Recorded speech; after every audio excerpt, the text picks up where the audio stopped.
நண்பர்களே, இன்னைக்கு உங்கள சந்திக்கிறது எனக்கு ரொம்ப சந்தோஷம். இந்த தளத்துக்கு நீங்க வந்ததுக்கு நன்றி. உங்களுக்காக ஆண்டவர் நெறைய விஷயங்கள வச்சிருக்கிறாருன்றத உங்ககிட்ட பகிர்ந்துக்க நான் விரும்புறேன். இன்னைக்கு உங்க கூட நான் பேச வேண்டிய விஷயத்துக்குள்ள போறதுக்கு முன்னாடி, சில விஷயங்கள சொல்லிக்க விரும்புறேன். நீங்க ஜான் கிஃப்டா அப்படின்ற என்னோட Instagram, Facebook, YouTube மூலமா என்ன ஃபாலோ பண்ணி என்னோட பதிவுகள நீங்க பெறலாம். தினமும் என்னோட பாட்காஸ்ட் நீங்க கேட்கலாம். ஆண்டவரோட கிருபையில அதெல்லாம் நல்ல கிரியை செய்து வர்றத நான் பார்க்கிறேன். நீங்களும் அத தினமும் கேளுங்க. நிச்சயமா அது உங்களுக்கு ஒரு பெரிய ஆசீர்வாதமா இருக்கும்னு என்னால சொல்ல முடியும். ஜான் கிஃப்டா அப்படின்ற என்னோட யூடியூப் சேனலை தினமும் பார்க்க மறக்காதீங்க. Fuel for the soul with John Gifta அப்படின்ற இங்கிலீஷ் பாட்காஸ்டையும் நீங்க தினமும் கேட்கலாம். www.johngifta.com அப்படின்ற என்னோட வெப்சைட்லையும் இதெல்லாமே இருக்கும். மீண்டும் உங்களை சந்திக்கிறதுல எனக்கு ரொம்ப மகிழ்ச்சி. நமக்கு நல்லா பரிச்சயமான ஏசாயா 43ஆம் அதிகாரம் 18ஆம் வசனத்திலிருந்து வெவ்வேறு கோணங்களை நம்ம பார்த்துட்டு இருக்கிறோம். முந்தினவைகளை மறந்து விடுங்கள் அப்படின்னு பேசினேன். உங்களோட கசப்பான வாழ்க்கையின் காலம் உங்கள் வாழ்க்கையின் சிறப்பான காலகட்டத்தை தீர்மானிக்க விட்டுறாதீங்கன்னு சொன்னேன்.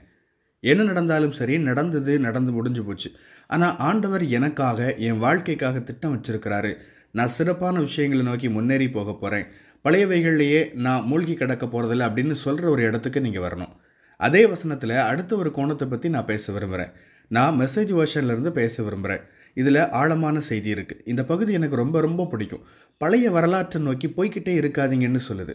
ஏசாயா 43ஆம் அதிகாரம் 18ஆம் வசனத்தில் மெசேஜ் வெர்ஷன்லேருந்து சொல்லிட்டு இருக்கேன். பழைய வரலாற்றை நோக்கி போயிட்டே இருக்காதீங்க.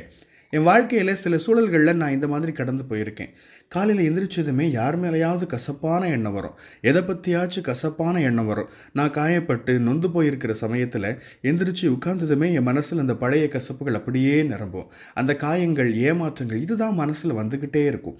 இப்படி அவங்க சொன்னாங்களே, அவங்க இப்படி பண்ணிட்டாங்களே, இப்படி நடந்து போச்சே, இது நடக்காமல் போச்சே, இப்படி நடந்து முடிஞ்ச விஷயங்கள் பின்னாடியே தொடர்ந்து போகக்கூடிய ஒரு மனநிலை இருந்துச்சு. நடக்காமல் போன விஷயங்களை பற்றியே சிந்தனை ஓடிட்டு இருந்துச்சு. நான் நினச்ச மாதிரி நடக்கலையேன்னு வருத்தப்பட்டுட்டு இருப்பேன். நான் உங்களுக்கு ஒரு சவால் கொடுக்க விரும்புகிறேன். நீங்கள் காலையில் எழுந்திரிச்சதுமே அல்லது இயல்பான ஒரு நாளில் உங்கள் மனசில் ஓடிட்டு இருக்கிற டேப் ரெக்கார்டர் என்ன சொல்லுது? யோசிச்சு பாருங்கள். அது பழைய விஷயங்களையே தொடர்ந்து பேசிகிட்டே இருக்குதா? காயங்களை, ஏமாற்றங்களை பற்றியே தோணுதா? உங்கள் முதுகில் குத்துனவங்களை பற்றியே தான் எண்ணங்கள் வருதா? உங்கள் வாழ்க்கையை விட்டு வெளியில் போனவங்களை பற்றியே யோசிச்சுட்டு இருக்கீங்களா? உங்களை பயன்படுத்திக்கிட்டவங்களை பற்றியே நினச்சிட்டு இருக்கீங்களா? நீங்கள் முயற்சி பண்ணி நடக்காமல் போன விஷயங்களை பற்றியே நினைக்கிறீங்களா? நீங்கள் பதட்டத்தோடு இருந்த சமயத்தை பற்றியே யோசிக்கிறீங்களா? நீங்கள் நொந்து போய் யாருமே உதவிக்கு இல்லாத நிலைமையில் இருந்தீங்களே, அதை பற்றியே சிந்திச்சிட்டு இருக்கீங்களா? ஜான், அதை எப்படி என்னால் மறக்க முடியும்?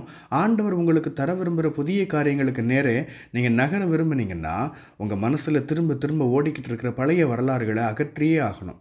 ஒருவேளை நீங்கள் ரொம்ப காலத்துக்கு முன்னாடி நடந்த ஒரு விஷயத்தை பற்றி நினச்சிட்டு இருக்கலாம். அதை பற்றி இன்றைக்கி நீங்கள் கவலைப்பட வேண்டியதில்லை.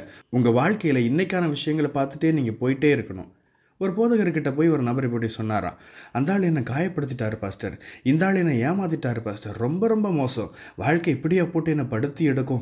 இப்படி அவர் சொல்லிக்கிட்டே இருக்கும்போது பாஸ்டருக்கு புரிஞ்சு போச்சு, இந்த நபருக்கு இதெல்லாம் ரொம்ப காலத்துக்கு முன்னாடியே நடந்திருக்கும்னு தெரிஞ்சுது. எப்போ நடந்துச்சுங்க இதெல்லாம் அப்படின்னு போதகர் கேட்டார். 27 வருஷம் ஆச்சு பாஸ்டர் அப்படின்னு அந்த மனுஷன் சொன்னாராம். 27 வருஷத்துக்கு முன்னாடி நடந்ததை இன்னும் சொல்லிக்கிட்டே இருக்காரு. நம்ம எல்லாருக்குமே காயங்கள், வலிகள், ஏமாற்றங்கள் சில சூழல்களில் வரும். இழப்புகளை குறித்து வருந்துகிற காலகட்டம் வரும். அதிலிருந்து மீளக்கூடிய காலகட்டம் வரும். இதெல்லாமே நடக்கும், மறுக்கலை. இதெல்லாம் நடந்து போச்சு. அதனால் மிச்சம் இருக்கிற என்னோட வாழ்க்கையும் மோசமாக தான் இருக்கும்னு நாமளே முடிவு பண்ணலாமா? யாரோ ஒரு விஷயம் செஞ்சுட்டாங்க, ஏதோ ஒரு விஷயம் எப்போவோ நடந்து போச்சு அப்படிங்கிறதுனால இனிமேல் என் வாழ்க்கை இப்படி தான் இருக்கும்னு சொல்லலாமா? உங்கள் மனசில் நடந்து முடிஞ்ச அந்த விஷயங்களை திரும்ப திரும்ப ஓட்டி பார்த்துக்கிட்டே இருக்கிறத நீங்கள் நிறுத்தியாக வேண்டிய ஒரு கட்டம் வந்தே ஆகணும். பழைய வரலாறு முழுசும் திரும்பி பார்த்துட்டே இருக்காதீங்க. அந்த மனுஷன் பாருங்கள், 27 வருஷம் அவருக்கு அநியாயம் செஞ்சவங்கெல்லாம் அதை பற்றி மறந்தே போயிருப்பாங்க. அப்படி ஒரு சம்பவம் நடந்தது கூட அவங்களுக்கு ஞாபகம் இருக்காது. ஆனால் நீங்கள் ஏன் உங்களோட ஆற்றலை, உங்கள் மன அமைதியை யாரையோ பற்றி நினச்சிட்டு இருக்கிறதுனால இழக்கணும்? அவங்க உங்களை பற்றி யோசிக்க கூட மாட்டாங்க. அவங்க பண்ணது தப்பு தான், அன்றைக்கி நடந்தது காயப்படுத்துகிற நிகழ்வு தான். ஆனால் அதுக்காக உங்களோட மீதி வாழ்க்கையை அதுவே நடத்துறதுக்கு அனுமதிக்காதீங்க. அந்த ஒரு சவாலை தான் இன்றைக்கி உங்கள் ஒவ்வொருத்தருக்கும் நான் கொடுக்க விரும்புகிறேன். இந்த புது வருஷத்தில் இப்படிப்பட்ட ஒரு மனநிலையில், இப்படிப்பட்ட ஒரு பார்வையில் இருங்க.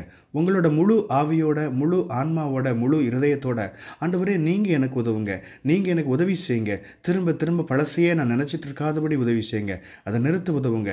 என் வாழ்க்கையில், என் வாழ்க்கை மூலமாக நீர் செய்ய விரும்புகிற புதிய விஷயங்களை நான் எதிர்பார்க்க எனக்கு உதவி செய்யுங்க அப்படின்னு அவரை பார்த்து கேளுங்க. ஒரு ஜெபத்தோடு நான் இதை முடிக்க விரும்புகிறேன்.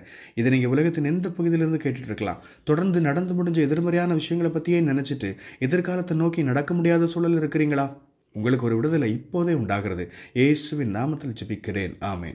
கர்த்தர் உங்களை ஆசீர்வதிப்பாராக. உங்களுடைய பகுதிகளில் பிரசங்கிக்க என்னை அழைக்க நீங்கள் விரும்பினா டிஸ்கிரிப்ஷனில் இருக்கிற இமெயில் மூலமா என்ன நீங்கள் தொடர்பு கொள்ளலாம். பிரியமானவங்களே, இந்த செய்தி மூலமா நீங்க உற்சாகம் அடைஞ்சிருப்பீங்க, ஆசீர்வதிக்கப்பட்டிருப்பீங்கன்னு விசுவாசிக்கிறேன்.